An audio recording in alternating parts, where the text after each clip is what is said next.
Welcome to another episode of The Functional Edge. I'm Dr. Julia Ward, and today we have the pleasure of speaking with Gene Barnett, the founder and Chief Technical Officer of Advanced Light Devices, or ALD. Since founding ALD in 1998, Gene has assembled a world-class team of medical professionals and product developers to advance his vision of using the power of light to heal. Gene's innovative work focuses on developing high-tech laser devices and phototherapy tools for medical applications, including Class 3 and Class 4 laser models. These devices are used by a diverse range of healthcare professionals, physicians, podiatrists, veterinarians, chiropractors, and sports therapists to address various health challenges from everyday ailments like asthma and arthritis to more serious conditions such as pneumonia and treatment-resistant chronic and acute pain. Today, we'll explore Gene's journey in pioneering light-based healing technologies, discuss the science behind phototherapy, and learn how these advancements are transforming patient care across multiple disciplines. Let's get started. Welcome to The Functional Edge. I'm Dr. Julia Ward, and this is where science meets real-world strategies for living healthier, sharper, and stronger. From uncovering hidden environmental toxins to unlocking peak performance and mental clarity, we cover it all. Ready to take control of your health and thrive? Let's dive in. So, what inspired you to establish Advanced Light Devices in 1998, and how has the company's mission evolved over the years? Well, mission's always been the same, to change the medical paradigm and improve, health and access to health for people all over the earth. I came in touch with the original not hemoradiator information, and I saw the little cheap little tiny copies people were trying to make of it that were not copies, but even things that people are making today, and this was 25 years ago. And I said, this is a good idea, poorly executed. So I decided to make a better device, and I've never been satisfied. And this is a 14th or 15th generation machine, that has capabilities that no other machine has ever had embedded in them on planet Earth. So we looked at the NOT machine, and we realized that when people did the analysis of the wavelengths, they only used a UV, they used a spectroscope with a limited visual range. So what I did was use a wider spectrum and discovered the colored light, wavelengths and other things that are in that device that are emitted that were just completely ignored by other people because they just focused on UVC, which is not the only answer. Okay. So what we decided to do was to put other wavelengths in. Now the new device here also has biomodulation in it, where we can pulse the light at what we call mortal oscillatory rates, like what Rife used to do, and solfeggio and Nina Silver and no gear frequencies and things like that. So we're able to not only use 8 primary wavelengths of light and 6 sources, but also we have devices that plug in, and they're turned on down here. I didn't want to bring them up right now because they're going to be, too bright. But so we have the primary wavelengths of light, topical devices, which we can use for cancers and wounds and, therapy and pain and all kinds of things. But also now we can pulse. Let's say if I go to, if I set up and I go to set up pulse, let's say I want to pulse these internal sources at 20 cycles. Now you can see 20 cycles, but you can't see 2,708. You can see up to about 50. So I'm going to select the red and the violet right now. I'm going to say okay. And then when I activate them, they'll be pulsing because we're putting that pulse rate on the blood with all the ultraviolet stuff and the green and the, all those various components. So I can turn it off, and also it has the ability to remember the setting. If you're doing a treatment and you have a pulse rate in there and you want to stop from bringing the bag down or, infusing to aspirating, whatever it might be, you can just simply pause and then come back and it comes back on. Can you explain how red light therapy works at the cellular level and its primary therapeutic benefits? Well, the way red light works at the cellular level is to excite the mitochondria and produce more energy and basically bring voltage back to what it should be and empower the mitochondria to produce up to several million times the ATP that it normally would. And it also, but it also has other benefits. Red light therapy is only one component of this device. And what we do with red light in here, what the other thing that the red light does is disaggregate cells. So if you have a person with microclots, you know, we have long COVID, we have people with hypercoagulable blood, etc. Red light will disaggregate cells. In other words, think of cells as being like bunches of grapes, you know, in your system. Some people might have a condition called rouleau. We've had a condition, we've had people wearing our wearable device, resolving rouleau in 20 minutes. In the machine, when you run the blood through here, you're disaggregating cells, you're sending energy to the mitochondria because blood cells don't have mitochondria per se, but they have discovered that there's floating mitochondria in the blood now, which is interesting because we can excite that mitochondria directly with the various wavelengths of light. But suffice it to say that water retains memory and blood is primarily liquid. There's a lot of water in the blood, and that is carried to the cells, to the mitochondria. That energy is transported into the mitochondria and excites the mitochondria to normal function. A healthy cell is a properly charged functioning cell. That's one of the aspects of red light. Now, we also use it topically in combination with infrared to hyperactivate, hypercirculate an area.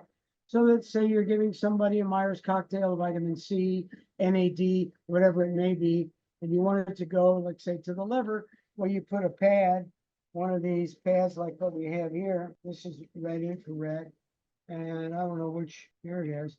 You would put this on that area, and what would happen is it hypercirculates that area and affects greater drug delivery or substance delivery to the spot. So that's another thing that it does. That's great. So you can do like a targeted approach if you have, say, somebody with liver disease, or does that work on like joint issues? Absolutely. You know, you can use this. Let's say somebody has, and doesn't even have anything to do with phototherapy with the device, but say somebody has, you know, carpal tunnel syndrome. Okay, well, there you go. You're treating your carpal tunnel syndrome while somebody's having a treatment, or without, just sitting there. The machine can be used as a therapeutic device.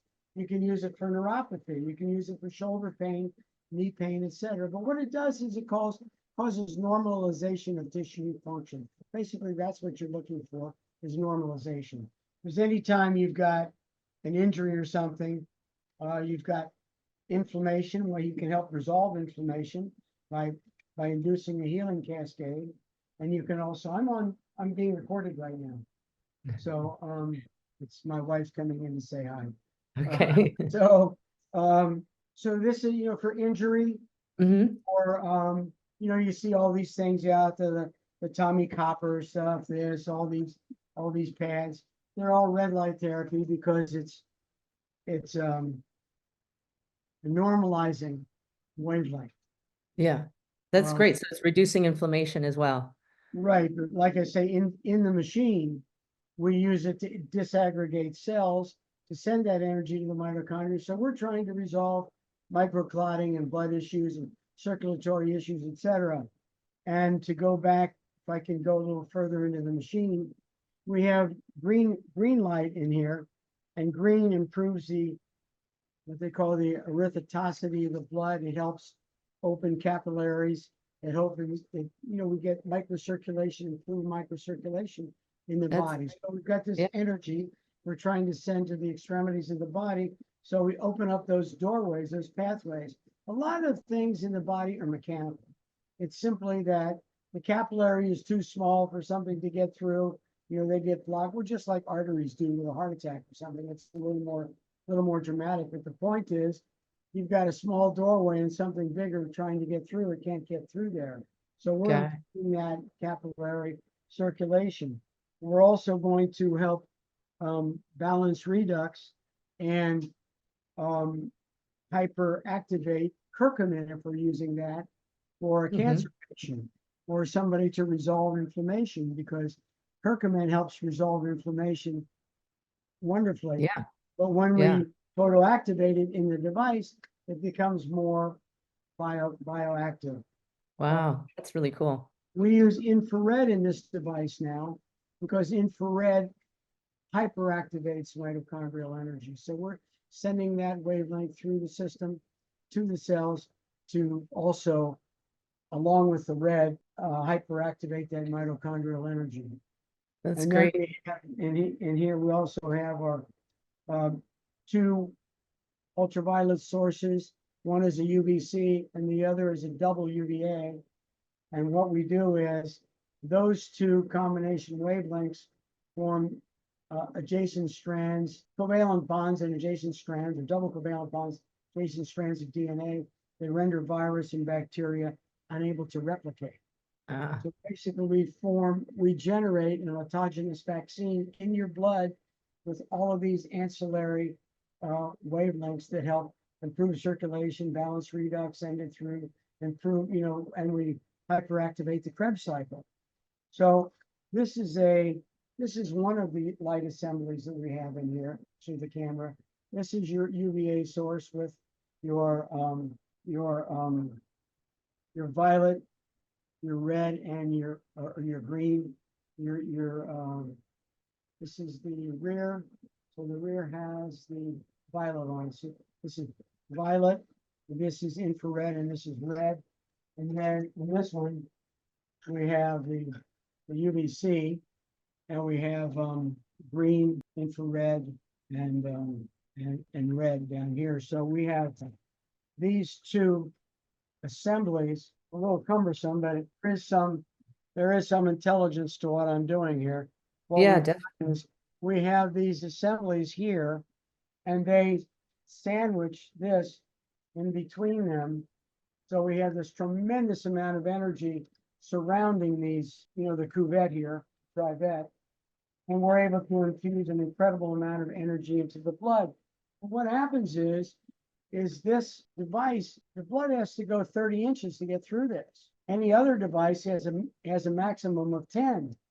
But if you look at our UVA bulb, and we have a UVC bulb, this bulb is 26 inches long if you fold it out. Two bulbs that are 26 inches long, so we have 52 inches of ultraviolet blood emission in a 30-inch, contact length.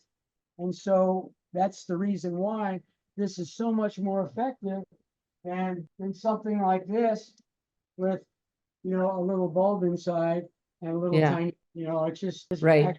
no comparison in terms of Right. energy. There's another UV device on the market, and I think you have to put an IV in and then insert a wire into the vein itself. So it's much more limited. You can only do one wavelength at a time, correct? That's called the Weber device. Yeah. That's the Weber device. The problem with the Weber device is, in our view, and we actually had one and analyzed its specifications. Well, they say they have, 50 milliwatts delivery to the end of the needle, the cannula. Well, we measured it at about 5 or 10. So what happens is it might be 50 when it comes out of the machine, but by the time it gets through the line and the catheter to the patient, you lost about 90% of it. So we don't find that a lot of people are very happy with it because it delivers such a small amount of energy to the bloodstream that it's not possible to deactivate these pathogens. Most pathogens require 50 to 100 joules of energy to deactivate them. Do you know what a joule of energy is? No. Joule is? It's Yeah. 1 watt. Well, It's a watt per second. 1 watt per second. Okay. I have 90 watts of emission. So by the time it gets through here, you've got 2,700 joules of energy into the blood. Guess what? Nothing survives except the cells. Yeah, yeah, that's great.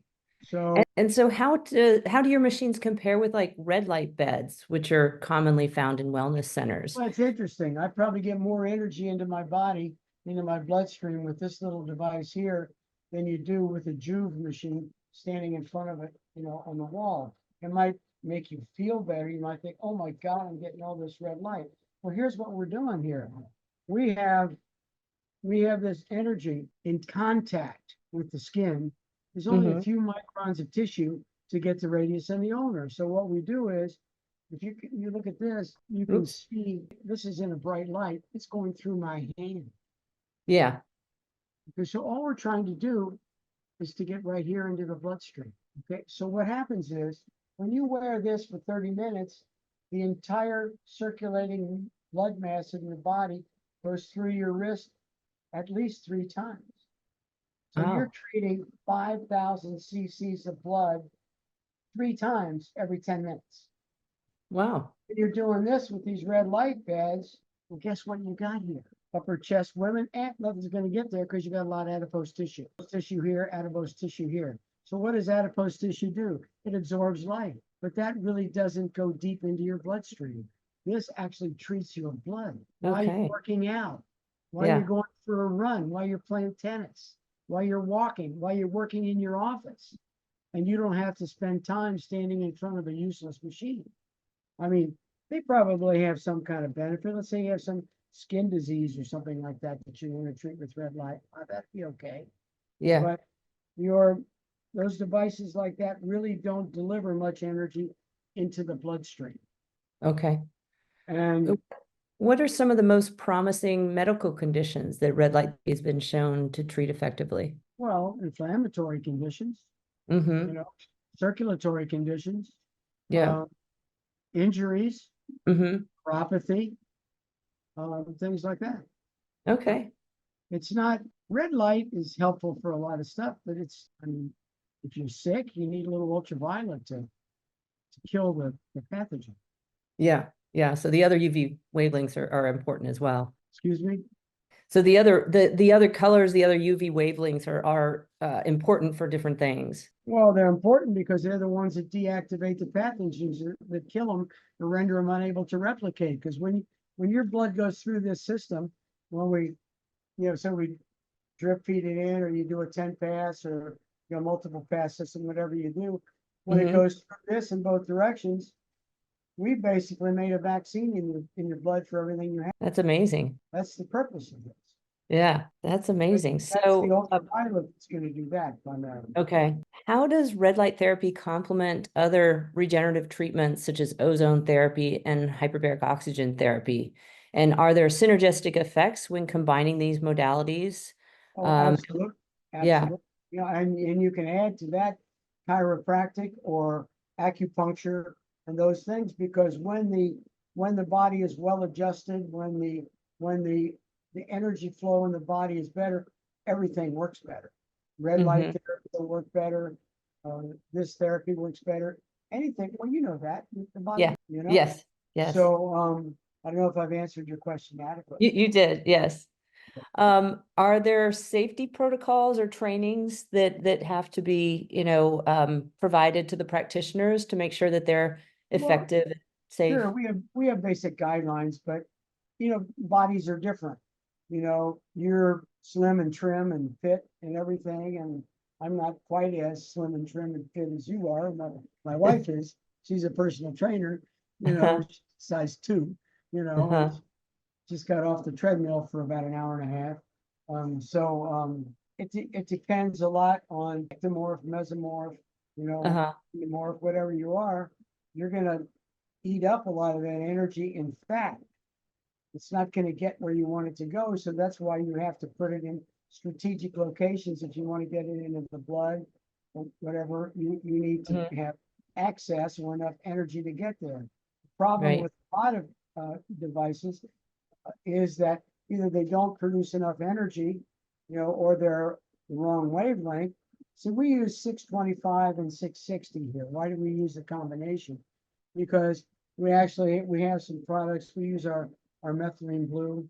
Here's our methylene blue, our nano. And this has a double absorption characteristic in the short 600s and the longer 600s. So basically we photoactivate it twice.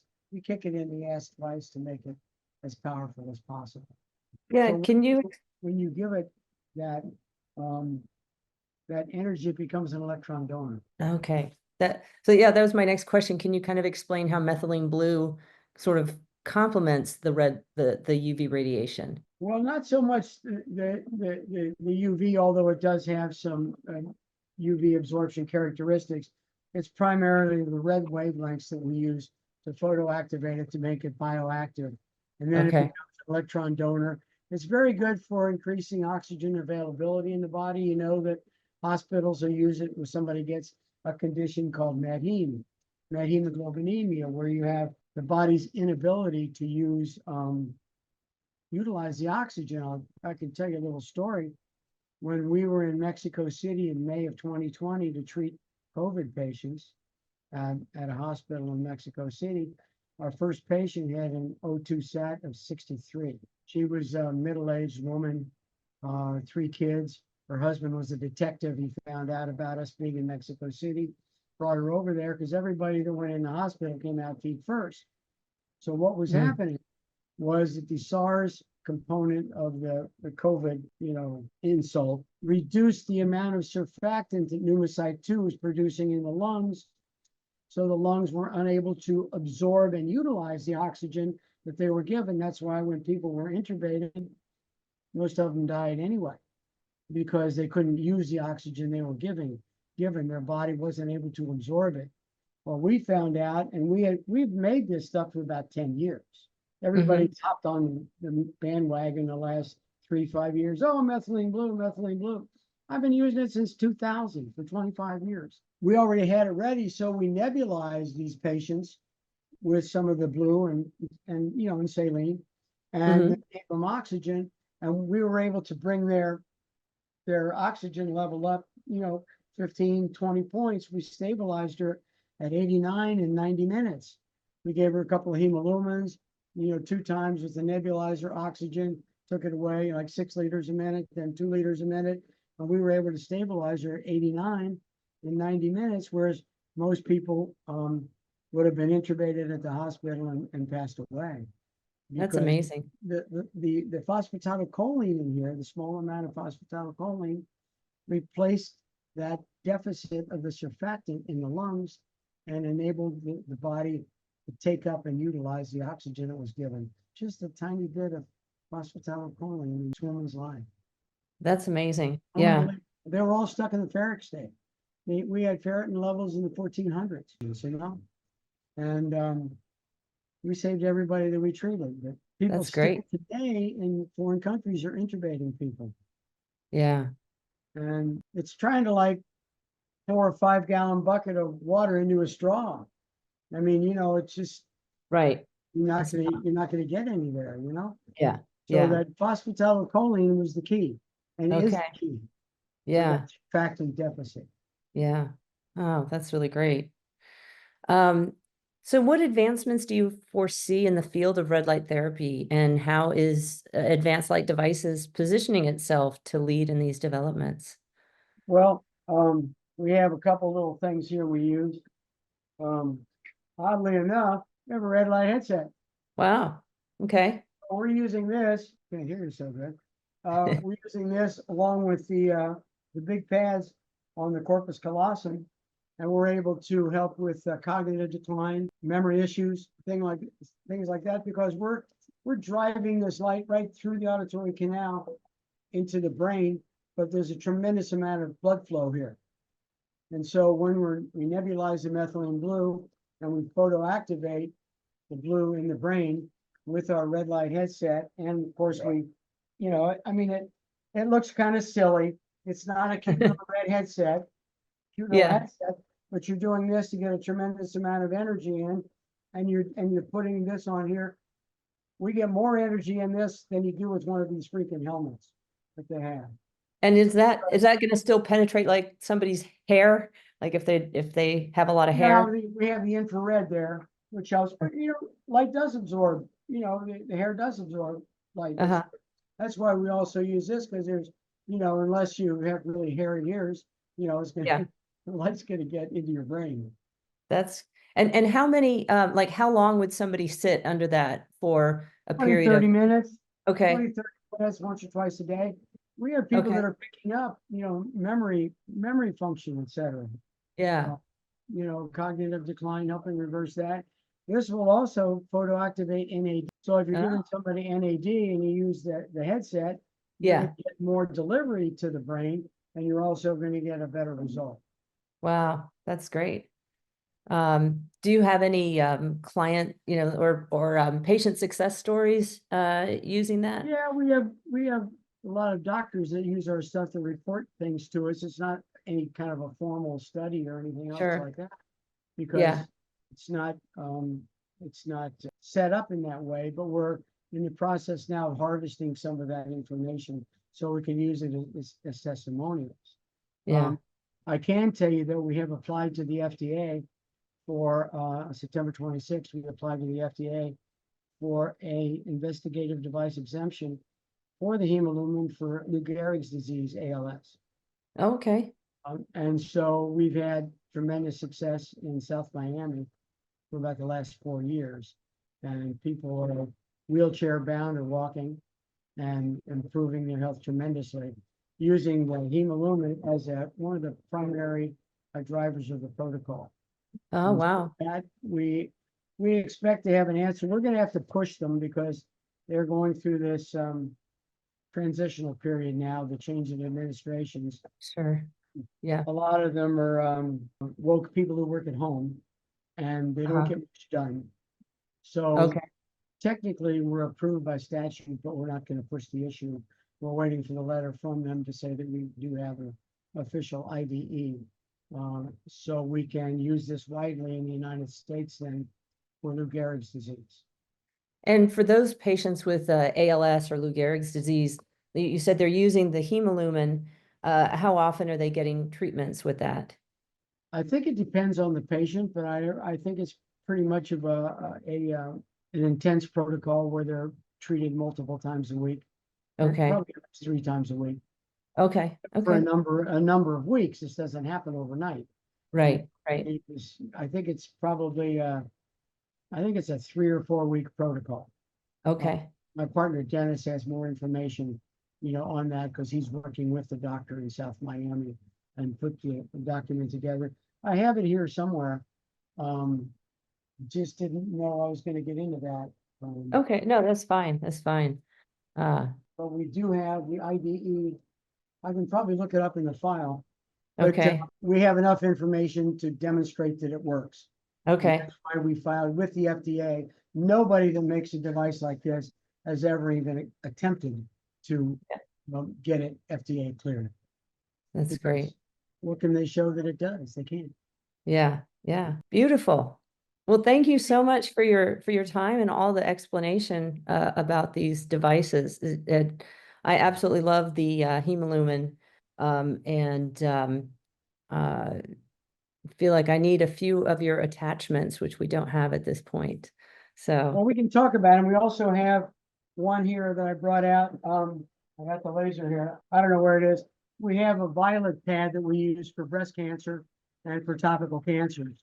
So oh, it's just like this pad, only it's this wavelength. It's the violet, okay. and the violet activates your curcumin. So if you have a breast cancer where you put curcumin on there with some DMSO or something, topically, a big pad on it, and you're also running the blood through the system Yeah, using the violet as one of those components, you will see some amazing results. And that's I can great. put you in touch with my doctor here in Las Vegas, Dr. Beagley, and she's done some patients like that, as well as we have um, another doctor in Kansas City who starting to use it, for that. We have vacuuming here. The girls are cleaning the house. Okay. We didn't know they were coming That's here. okay. That's okay. I can't hear it. But So, The violet is incredibly helpful to photoactivate the curcumin. Curcumin hates cancer. It's also a great anti-inflammatory. So we can give you some more information on that. These things are available. We make them now. And you asked what other stuff is coming. We have a intercavitational probe for HPV, vaginal and rectal cancers and things like that. It will plug Oh, this device that you can use as well. okay. That's really interesting. Awesome. Well, again, thank you so much for your time. And I really appreciate all the information and your devices. Thank you for joining me on The Functional Edge. I hope today's episode gave you fresh insights and practical tools to level up your life. If you found value in what you heard, don't forget to hit subscribe, share the podcast with someone who needs it, and leave a review. It's the best way to support our mission of bringing powerful health solutions to more people. For more resources, updates, and behind-the-scenes content, visit drjuliaward.com. Until next time, stay strong, stay healthy, and keep living on the functional edge.